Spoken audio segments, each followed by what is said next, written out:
Welcome back to the Public Finance Trade Program. Remember, this is your favorite program coming on your screens every Mondays at 8:30 p.m. For your views, comments, and opinions, get in touch with us through the lines on your screen. Stay tuned. Mr. Kongin, and what's the legality of the Ward Development Fund, especially to counties that approved the Act? The objects of the Ward Development Fund is to ensure that a portion of the resources for development are spent at ward level to fight against poverty. And this idea of Ward Development Fund looks like it's a copy of, it's actually heavily borrowed from the CDF Act of 2013, which was nullified by the High Court on the February 20th of 2015 after a petition by the Institute of Social Accountability. And when you read most of these Ward Development Acts that the counties have done, the content during the content of these acts are very similar to that of the the Constituency Development Act. So if you look at the basis of which these the acts are made, I mean, if you look at the basis under which the High Court ruled against the CDF Act, this Ward Development Fund is also illegal because it's the same as the CDF Act in many ways. Mr. Kiprono, he has mentioned on the ruling made on made based on the CDF Act. What did this ruling say, and how does it affect, either directly or indirectly, the Ward Development Fund?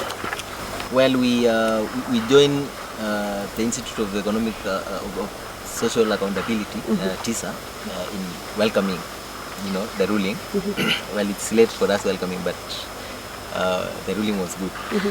One is that so I'll just go through the ruling, 4 key items of the ruling.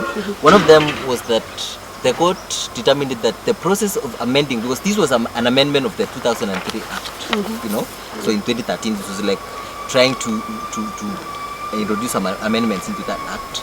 So the process of amending the Act, which of course it's null and void in the first place, was unconstitutional in the sense that they didn't consult Senate, who is supposed to be representing counties at the national level. Secondly, we spoke about conditional grants, and CDF is not a conditional grant. There are these funds coming to implement projects at the ward level, and therefore violates the principles of public finance and division of revenue according to the Constitution, especially when Article 202 of the Constitution on division of revenue allocation is interpreted. Okay, so which says we are dividing revenue between 2 levels of government. So CDF is not coming in between these 2 levels, because one, it's not a conditional grant from national government, and second, it is it's a parallel structure coming to sub counties. Section 4 1A of the CDF Act says CDF is 2.5% of the total ordinary revenue at the national level. Okay, so if we put that into practice, it's like we are taking away 2.5% fast before national and counties share. Okay, so literally it means, so counties are sharing 2.5% less of the total revenue, which again violates the Constitution, because the Constitution doesn't mention like someone or some other entity will take part of the money fast before it is being shared. Alright, so the third thing is the CDF Act violates powers and functions, divisions of powers and functions between the 2 levels of government, because the Constitution actually mentions that the powers of the state will be divided between 2 levels of government, the county and national. Okay, so when now we are also shifting power to the Act, because now it's like MPs have some power over decisions being made on development. So it means we are dividing power into 3, which is against the Constitution. In practice. first, it creates mechanisms that run parallel to constitutionally recognized governance structures. Okay? And then second, the wisdom of the fund. You know, like it is going to fund community-based projects, which in this sense is like county level projects. So it also violates the division of functions under Schedule 4 of the Constitution, where it says functions are divided into two levels, national and county level. But now we have a CDF coming here also to take part in playing some of these functions. Okay, so it violates that Schedule 4 of the Constitution. So where the ruling is also very relevant to Ward Development Fund in some sense. And this is where it comes. The fourth item of the ruling was actually separation of powers, checks and balances. Okay? Yeah. So remember we said the Constitution has anchored or provided some principles of how separation of powers is supposed to be adhered to. By involving members of the legislature, either at national level, which is parliament, or at the county assemblies, actually violates that principle of separation of powers. Because if member of county assembly or the member of parliament is involved in planning, approval, and coordination and implementation of projects, either CDF or Ward Development Fund, that violates the principle of separation of powers. Because we said the person who is supposed to plan is the executive. But now here, the CDF and Ward Development Fund also wants to give powers to the legislative arm of the county the county government and also national government in considering the CDF and Ward Development Fund to also plan. Okay, because one of the things they do is they do some committees. They constitute some committees which will perform executive functions. The last, and then the last thing that I want to say, it also undermines national values and principles, including governance and accountability, in the sense that accountability goes along oversight function, which is the role of the legislature. But so they are supposed to hold to account the executive wing in terms of executing the functions of the county government. But now, if the legislature wants to also to be involved in executing that function, then it means we are missing out on who is supposed to hold the county assembly to account. Okay, so it's also affects a lot of things around that area. And Mr. Kongin, I think it's also fair to say that not all counties have enacted the Ward Development Fund Act.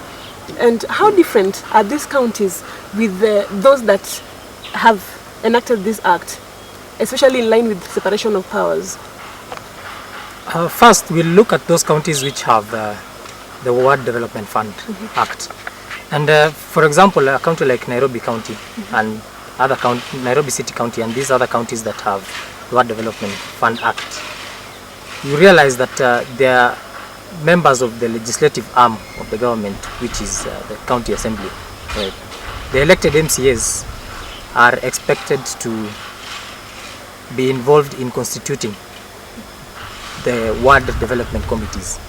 And this is something that it means that they'll be directly involved in an executive function, which is implementing and doing the development projects in the county. So this is a violation of the rule on separation of powers and also on governance and accountability. And in the second case of counties which do not have Ward Development Fund Act, for example, our county here of Singishu. But you will find that in these counties, the MCAs or the legislative people who have the legislative role in the assemblies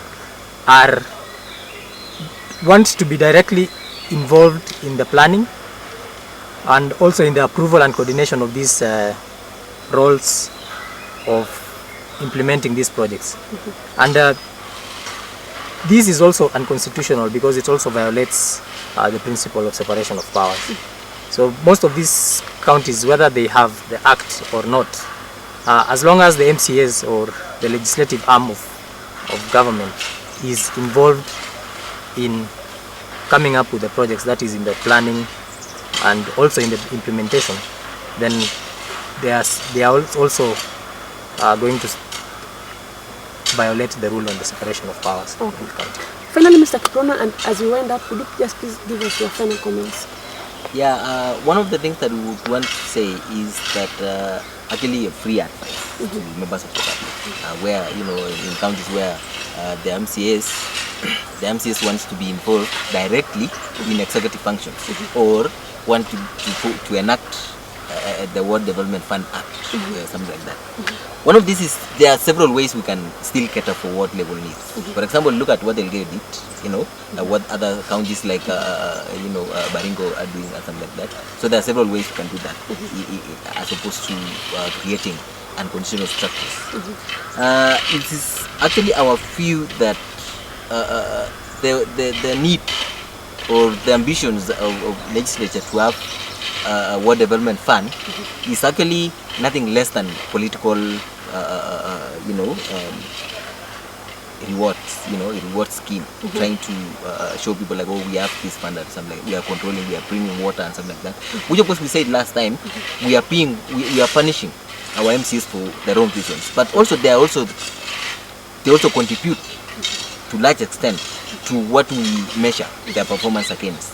Because if you are controlling some projects, some executive function, then we also demand that give us this and that, travel our road and do this and that. But which is not their role anyway. And then the last thing is, we actually want to congratulate counties like Elgeyo Marakwet County for actually taking the leading role in finding solutions to some of the problems which other counties are still struggling. And some of these counties, by the way, instead of benchmarking, going to China, going where, they should be going to Elgeyo and just benchmark. How are they solving their problems? What is this act? Well, the act is not like 100%, but it is a starting point. It's something that can still be built. And trust me, if counties could go and borrow what Elgeyo is doing, they are well off. And that brings us to the end of the show. It's also my desire that all the other counties can borrow something from Elgeyo Marakwet counties. I've been your host, Regina Kinyo Lando, and it's been my pleasure having you in the show. Thank you so much. Great.